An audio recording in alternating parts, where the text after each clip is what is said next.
اعوذ باللہ من الشیطان الرجیم بسم اللہ الرحمن الرحیم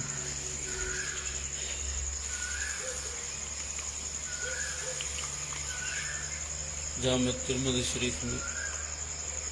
زہد کے باب میں حضرت ابو ہریرہ رضی اللہ تعالیٰ عنہ آپ سے ایک حدیث ہے جو ایک ہم سننے سنانے والے کریم آقا صلی اللہ تعالی علیہ وسلم حضور نے ارشاد فرمایا کہ آدمی جو ہے وہ مرنے کے بعد شرمندہ ہوگا،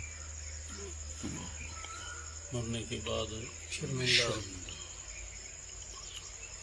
جب حضور سے پوچھا گیا کہ یہ یا رسول اللہ وہ ندامت ہوگی مرنے کے بعد، تو حضور فرماتے ہیں ہاں، نیک آدمی جو ہے وہ شرمندہ ہو رہا ہوگا اس بات سے کہ وہ تھوڑیاں نیکیاں کیوں ہیں اس کو اور زیادہ اور زیادہ۔ اور کریم آقا صلی اللہ تعالی علیہ وسلم حضور نے ارشاد فرمایا جو گناہ گار ہے وہ اس بات سے شرمندہ ہوگا کہ کاش وہ گناہوں سے بچ جاتا اور نیک عمل کرتا۔ یہ جو الفاظ ہیں نا کہ نیک بندہ بھی شرمندہ ہوگا اور گناہ گار بھی شرمندہ ہوگا، بات سمجھو، نیک بھی شرمندہ، گناہ گار بھی شرمندہ، گناہ گار شرمندہ ہوگا کہ گناہ سے کیوں نہیں بچا، نیکی کیوں نہیں کی، اور نیک بھی شرمندہ ہوگا اس بات سے کہ اس کے پاس نیکیاں اور زیادہ کیوں نہیں۔ بندہ جو ہے وہ جب اپنا حساب لگانا شروع کرے اس بات سے کہ اس کے پاس اس کے رب کے لیے کیا ہے، آخرت کے لیے کیا ہے، تو یقیناً وہ اس دن کی شرمندگی سے بچ پائے گا۔ جب صالحین جو ہیں وہ اس دن کی شرمندگی کے بارے میں ان کی یہ حالت ہو کہ ساری زندگی اپنی عبادات میں گزار کے پھر بھی کہیں کہ ہم نے کچھ نہیں کیا، ساری زندگی اس کی ذکر خیر میں گزار کے، اس کی حمد و ثنا میں گزار کے پھر بھی کہیں کہ ہم نے کچھ نہیں کیا، تو ہمارے پاس تو عمل ہے ہی کچھ نہیں۔ وہ لوگ جنہوں نے اپنے گھر کو، اپنے خاندان کو، اپنے بہت ہی قریبیوں کو دین کی خاطر چھوڑا، جیسا کہ صحابہ کرام، وہ لوگ جنہوں نے دین کے لیے مختلف قسم کی قربانیاں دی، جیسا کہ صحابہ کرام اور اہل بیت محبوب پاک صلی اللہ تعالی علیہ وسلم کے غلاموں، وہ لوگ انہوں نے دین کی خاطر کئی مشکلیں جھیلی۔ صحابہ کرام اور اہل بیت سے لے کر آج تک کئی کامل ایمان والے جو گزر چکے ہیں،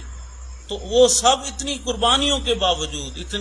اتنی مشکلات سے گزرنے کے باوجود کسی نے دعوے سے یہ نہیں کہا کہ مجھے تو یہ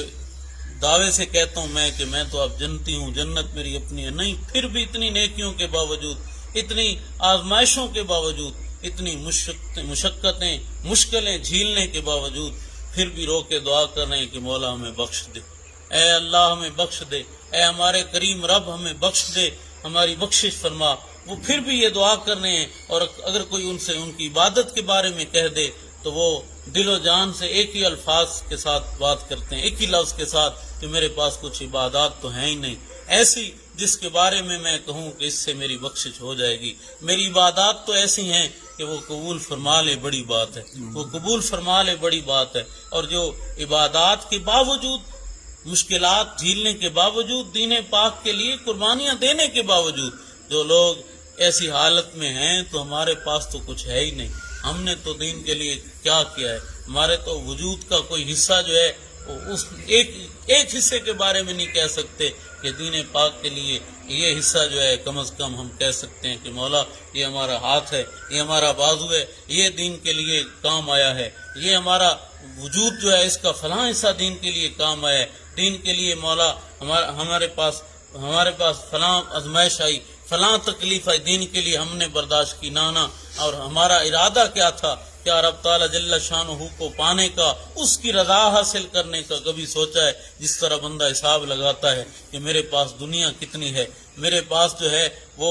نفع دنیا کے معاملے میں کتنا ہو رہا ہے، نقصان کتنا ہو رہا ہے، اور اگر کوئی اللہ کا بندہ ہو تو پھر وہ یہ سوچتا ہے کہ میں نے رب کو منایا کتنا ہے، میں نے رب کی رضا کو پایا کتنا ہے، میں اپنے رب کے بارگاہ کے معاملے میں جیسا کہ حضور نے ارشاد فرمایا اب کہ بندے کو جب یہ دیکھنا ہو کہ اس کے رب کے پاس اس کے لیے کیا ہے تو اسے چاہیے وہ دیکھے اس کے پاس اس کے رب کے لیے کیا ہے۔ تو جب بندہ یہ دیکھنا چاہتا ہو کہ میرا رب مجھ پہ کتنا مہربان ہے، میرے رب کی مجھ پہ مہربانیاں کتنی ہیں، مجھے اس کی بارگاہ میں قرب کتنا ہے، تو اسے چاہیے کہ وہ خود کو سنبھالے، اس کے پاس اس کے رب کے لیے کیا ہے اس کے پاس اس کے رب کے لیے۔ جیسا کہ وہ سنایا نا آپ کو کہ امام مسجد جو ہے، مسجد سردیاں آ گئی، مسجد بن رہی تھی، کام رہتا ہے جی، تو ایک محلے میں بندہ بہت مالدار تھا، تاجر تھا، تو لوگ ڈر رہے تھے کہ اب کیا کیا جائے جی، اس کو تو کوئی کہنے والا نہیں ہے اور ہمارے پاس کچھ ہے نہیں، اب کیا کریں جی، سردیاں آ گئی ہیں، کس طرح ہم پورا کریں، ہماری ضرورت جو ہے وہ تقریباً 8.5 لاکھ روپے۔ تو امام مسجد جو ہے وہ تاجر، وہ بخیل تھا، مسجد میں بھی نہ آتا تھا، جب وہ دروازے پہ دستک دی تو وہ بندہ باہر آ کے بگڑ گیا، کہتا ہے تمہاری پہلے بھی آوازیں آتی رہتی، اسپیکر تمہارا جو ہے یہ اس طرح ہے اس طرح ہے، جس طرح دنیا دار باتیں کرتے ہیں کہ کبھی کہتے ہیں کہ یہ ہمیں سونے نہیں دیتا، یہ ہے وہ ہے، کیوں آئے ہو؟ تو وہ کہتا ہے جناب ہماری مسجد بن رہی ہے، اس کے لیے کچھ امداد کرو۔ تو وہ کہتا ہے ہاتھ کرو، تو ہاتھ اس نے کیا نا تو اس نے اس طرح اس نے اپنے سینے پہ مل لی، اپنے کپڑوں پہ مل کے کہتا ہے یہ تو نے مجھے دیا، اب رب کو کیا دے گا؟ بس یہی جملہ تھا جس نے اس کی باطن کو بدل دیا۔ جب یہ کہا کہ اب بتا رب کو کیا دے گا، تو وہ بیٹھ گیا، رونے لگ گیا۔ اب وہ بخیل جو تھا، جو بدبخت تھا، چونکہ بخیلی جو ہے یہ بدبختی ہے، وہ جو بدبخت تھا، بخیل تھا، اب رونے لگ گیا بیٹھ کے اور کہتا ہے کہ تمہارا کتنا خرچ ہے؟ تو وہ امام مسجد صاحب کہتے ہیں جی ہماری مسجد پہ ہمیں جو ضرورت ہے چھت وغیرہ ساری وہ 8.5 لاکھ روپے، میں سوچ کے آیا تھا کہ آپ سے 5 لاکھ روپے لوں گا۔ تو وہ کہتا ہے نہیں جی اب پورے 8.5 میں دوں گا اور آج کے بعد سارا خرچ میں دوں گا مسجد۔ وہ ایک جملہ کام کر گیا کہ یہ تو نے تھوک جو ہے مجھے دیا ہے، اب رب کو کیا دے گا؟ تو اسے سمجھ آ گئی کہ یہ سارا جو مجھے دیا ہے رب نہیں دیا ہے نا۔ اور بعض دفعہ بندے کی آزمائش بھی ہوتی ہے، تو اصل بات یہ ہے کہ بندہ یہ دیکھے کہ اس دن تو نیکوکار بھی گناہ گار بھی شرمندہ ہوں گے کہ کاش ہمارے پاس کچھ اور ہوتا، کچھ اور ہمارے پاس نیک عمل ہوتے، کچھ اور ہمارے پاس نیک عمل ہوتے، تاکہ ہم اپنے اللہ تعالیٰ جل شانہ اور اس کے محبوب جناب محمد مصطفیٰ صلی اللہ علیہ وسلم کے سامنے شرمندہ نہ ہوتے، تاکہ ہم سارے لوگوں کے سامنے شرمندہ نہ ہوتے۔ تو پھر دنیا میں بندہ اس بات کا لحاظ رکھے نا کہ میرے پاس میرے رب کے لیے کیا ہے، تو یقیناً وہ سمجھ جائے گا کہ اس کے لیے اس کے رب کے پاس کیا ہے۔ اللہ تعالی ہمیں پابندی شریعت کی توفیق عطا فرمائے۔ آمین اللہ۔